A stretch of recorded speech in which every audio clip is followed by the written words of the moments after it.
Can you give us an insight into what your organisation does for those with care experience? Yes, so we're the National Independent Advocacy Organisation for care experienced people across Scotland, and we campaign for a lifetime of equality, respect and love for all care experienced people, and the understanding that people don't leave care, and actually care can sometimes never leave them, so we're there for people for their entire lifetime.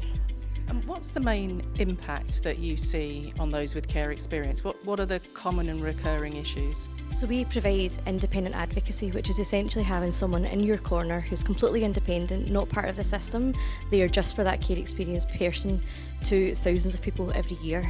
And we see the same things that we've seen for the past. We've been doing that for 45 years and we see the same issues. So children that tell us that they don't want to be moved from their placement, or that they do, or that they want contact with birth family, or that they don't want contact. Lots of different opinions and lots of different challenges. For young care experienced people who are formally leaving the system, we see issues around access and employability, education, housing issues tend to be a huge challenge, people being moved all over the country. But a real kind of golden thread, which is probably the wrong term, is that stigma is a huge issue for care experienced people across the UK, across the world, and that can really impact on their ability to be able to access the supports that they are entitled to and that they deserve.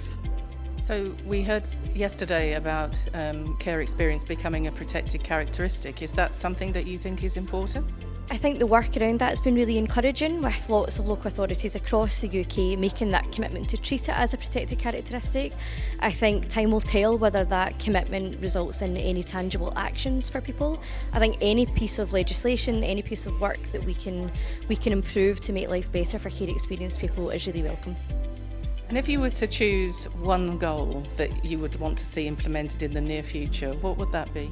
So the right to independent advocacy for all care experienced people, should they want it, across the UK. So at the moment that is only available to a very small selection of care experienced children and young people.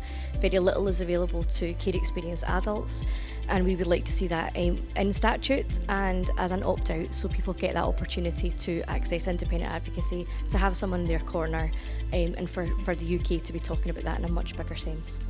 And finally, an event like this organised by Fatima, why do you think it's important?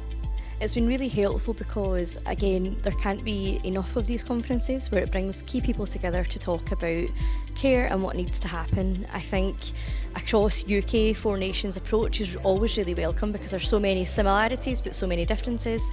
But what I found particularly impactful is the broad range of people that are represented here today and yesterday.